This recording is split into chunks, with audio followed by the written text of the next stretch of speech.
जरा सोचिए, एक समय था जब ट्रेनें स्टीम इंजन से चलती थी, फिर आया डीजल, उसके बाद इलेक्ट्रिक ट्रेन्स ने इंडियन रेलवेज को नई रफ्तार दी, फिर आई भारत की semi high speed Vande Bharat trains, और अब एक ऐसी ट्रेन जो डीजल से नहीं चलती, धुआं नहीं छोड़ती, बल्कि खुद इलेक्ट्रिसिटी बनाती है। सुनने में भविष्य की टेक्नोलॉजी लगती है, लेकिन अब यह हकीकत है। भारत में विकसित हाइड्रोजन फ्यूल सेल ट्रेन प्रधानमंत्री श्री नरेंद्र मोदी जी के नेतृत्व में रेलवे मॉडर्नाइजेशन, क्लीन एनर्जी और कार्बन एमिशंस कम करने के विजन को आगे बढ़ाते हुए इंडियन रेलवेज ने भविष्य की रेल टेक्नोलॉजी की दिशा में एक बड़ा कदम बढ़ाया। आज दुनिया के कुछ ही देशों के पास हाइड्रोजन ट्रेन टेक्नोलॉजी है। ऐसे में भारत ने इस टेक्नोलॉजी को स्वदेशी रूप से डेवलप किया है। 10 कोचेस के साथ ये दुनिया की सबसे बड़ी हाइड्रोजन पैसेंजर ट्रेन है। ये सिर्फ एक ट्रेन नहीं, बल्कि भारतीय रेलवे की इंजीनियरिंग, इनोवेशन और मेक इन इंडिया की ताकत का प्रतीक है। लेकिन सवाल यह है कि यह ट्रेन चलती कैसे है?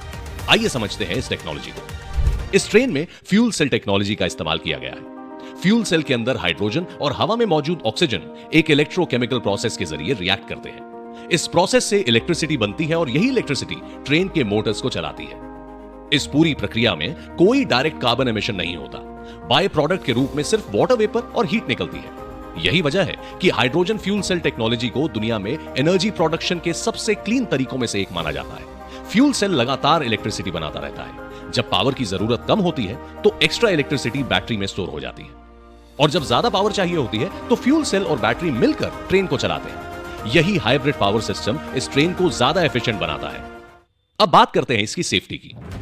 हाइड्रोजन एक कलरलेस और ओडरलेस गैस है, इसीलिए इंडियन रेलवेज ने इसकी सेफ्टी पर बेहद बारीकी से काम किया है। वैज्ञानिक रूप से हाइड्रोजन 4% से 75% कॉन्सेंट्रेशन के बीच ही इन्फ्लेमेबल होती है, लेकिन इंडियन रेलवेज ने सेफ्टी मार्जिन इससे भी आगे रखा है। अगर सिस्टम में सिर्फ 0.25% हाइड्रोजन लीकेज भी डिटेक्ट होती है तो पूरा हाइड्रोजन सिस्टम अपने आप शट डाउन हो जाता है। इसके अलावा continuous ventilation system, hydrogen leak detectors, smoke detectors, heat detectors, flame detectors और ऑटोमेटिक शटडाउन सिस्टम जैसी कई एडवांस सेफ्टी लेयर्स इसमें दी गई हैं। अगर किसी कारण से हाइड्रोजन सिस्टम बंद भी हो जाए तो बैटरी ट्रेन को कुछ समय तक सुरक्षित स्थान तक ले जा सकती है। नेशनल ग्रीन हाइड्रोजन मिशन को आगे बढ़ाती है। यह हाइड्रोजन फ्यूल सेल ट्रेन सिर्फ एक नई टेक्नोलॉजी नहीं है, ये विकसित भारत की उस सोच का प्रतीक है जहां इंडियन रेलवेज सिर्फ भविष्य की रेल टेक्नोलॉजीज अपना नहीं रही, बल्कि उन्हें भारत में विकसित करके दुनिया के सामने एक नई मिसाल भी पेश कर रही हैं।